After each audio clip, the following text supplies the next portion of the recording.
नमस्कार, मेरे YouTube channel में आपका बहुत बहुत स्वागत है, अभिनंदन है। आज आपके लिए एक नया लेक्चर वीडियो जिसका टॉपिक है प्राचीन भारत इतिहास के पुरातात्विक स्रोत। आज हम इस पर बात करेंगे कि भारत के कौन कौन से पुरातात्विक स्रोत हैं जिसके आधार पर भारत का इतिहास लिखा गया है। तो सबसे पहले मैं आपको ये बता दूं, जो पुरातत्व शास्त्र के जो जनक हैं वो रहे अलेक्जेंडर कनिंघम। इनको पुरातत्व शास्त्र का जनक कहा जाता है। इनके ही द्वारा, इनके अथक प्रयास से ही भारत के जो पुरातत्व वस्तु हैं उनको बाहर लाया गया है। ठीक है, तो हम बात करते हैं पाषाण काल, मध्य पाषाण काल, नवपाषाण काल और ताम्रपाषाण काल।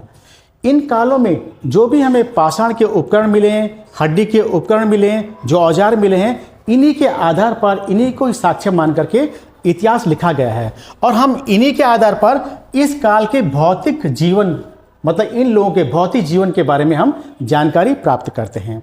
ठीक, क्लियर हो रहा है? अब ये देखिए अभिलेख। तो अभिलेख हमारे पास जो जानकारी मिली है वो कुछ ऐसा है कि कुछ अभिलेख भारत से बाहर भी मिले हैं, जैसे कि एशिया माइनर का बोगाज कोई अभिलेख जो आर्य सभ्यता से संबंधित है, आर्यों से संबंधित है, और इससे वैदिक देवताओं इंद्र, वरुण और मित्र, इनके बारे में जानकारी मिलती है। ठीक हो, क्लियर हो रहा है? अब देखिए मोहरें। तो मिस्र और मेसोपोटामिया, यहाँ से सिंधु घाटी सभ्यता की मोहरें प्राप्त हुई हैं। ये मोहरें सेल खड़ी की बनी हुई थी। इससे ये लगता है कि सिंधु सभ्यता के लोगों का इन स्थानों से व्यापारिक संबंध थे। ठीक है, और जिस स्थान से ये मोहरें मिली हैं उससे ये लगता है कि सिंधु घाटी का वो स्थल, चाहे वो कालीबंगा हो, हड़प्पा हो, मोहनजोदड़ो है, उसका उस पर निशान लगा होता था कि ये किस स्थल से आ रहा है। तो इससे क्या होता है, अगर मिस्र में मेसोपोटामिया से व्यापारिक संबंध थे। ठीक है, अब हम बात करते हैं सिक्के की। तो सिक्के यहाँ पर सोने के, चांदी के, तांबे के और शीशे के प्राप्त हुए हैं। ये सब पुरातत्व स्रोत हैं। तो इन स्रोतों में हम देखते हैं सोने का सिक्का। तो सोने का सिक्का जो है सबसे पहले हिंद यूनानियों ने चलाया था भारत में। इनको इंडो ग्रीक भी कहते हैं। ठीक, क्लियर हो रहा है? अब ये देखिए शीशे का सिक्का, ये नया सिक्का लग रहा है आपको। तो शीशे का जो सिक्का है वो सबसे पहले सातवाहन शासकों ने चलाया था। ठीक, समझ रहे हैं आप इसको? सातवाहन शासक। अब हम देखते हैं आहत सिक्के। तो आहत सिक्कों को पंचमार्क सिक्का भी कहा जाता है। पंचमार्क सिक्का, तो पंचमार्क सिक्का इसलिए कहा जाता है क्योंकि इन सिक्कों पर ठप्पा लगा दिया जाता था, एक निशान। तो ये निशान चाहे वो पेड़ का हो या मछली का हो, या फिर ये निशान इस प्रकार का भी होता था। ये देखिए ऐसा, इस तरह का या इस तरह का। तो ये निशान, इस पर ठप्पा लगता था और इसलिए इसको पंचमार्ग सिक्का कहा गया है। ये जो सिक्के हैं ये 5वीं शताब्दी ईसा पूर्व के सिक्के हैं। ठीक, क्लियर हो रहा है? अब हम थोड़ा सा पाषाण काल में उत्तराखंड के बारे में थोड़ा आपको बताते हैं। तो उत्तराखंड में पाषाण काल के समय के कप मार्क्स प्राप्त हुए हैं। कप मार्क्स ये उत्तराखंड के जो पर्वतीय जो क्षेत्र हैं उनके घर के बाहर आंगन में एक पत्थर का होल बना होता था, और उस होल पर धान कूटने के लिए या मोटा अनाज कूटने के लिए वो बना होता था। इसी को कप मार्क्स कहा गया है। ये देखिए मैंने यहाँ पे भी लिखा हुआ है। ठीक है, तो ये पाषाण काल से संबंधित है। अब हम देखते हैं सबसे पहले अशोक के अभिलेखों के बारे में, क्योंकि अशोक के अभिलेख हमारे पास बहुत मात्रा में प्राप्त हुए हैं। तो अशोक ने उन क्षेत्रों पर अपने अभिलेखों को स्थापित किया है जिन क्षेत्रों तक उसका साम्राज्य विस्तृत था। तो उसके अभिलेखों को सबसे पहले पढ़ा है जेम्स प्रिसेप ने 1837 में। और जो ये अभिलेख हैं ये ब्राह्मी लिपि में लिखे हुए हैं। ठीक है, क्लियर हो रहा है? उत्तराखंड में भी अशोक का एक अभिलेख मिला है देहरादून के पास कालसी नामक क्षेत्र पर। मैं लिख देता हूं यहां पर भी कालसी। ये देखिए कालसी नामक जगह पर एक शिलालेख मिला है जो अशोक का है। तो इन अभिलेखों पर अशोक ने अपने संदेशों को लिखा है ताकि उसकी प्रजा उसके संदेशों को समझ सके। और दूसरा यह कि जहाँ जहाँ तक उसका साम्राज्य स्थापित था ये समझ जाएं कि यहाँ तक अशोक की सीमाएं हैं। ठीक है, क्लियर हो रहा है। अब हम देखते हैं समुद्रगुप्त का अभिलेख जो कि इलाहाबाद में है। तो इलाहाबाद का अब नाम आप जानते हैं, प्रयागराज हो गया है। मैं यहाँ पे लिखता हूँ प्रयागराज। तो यहीं पर प्रयाग प्रशस्ति, ये देखिए प्रयाग प्रशस्ति, प्रयाग प्रशस्ति अभिलेख है।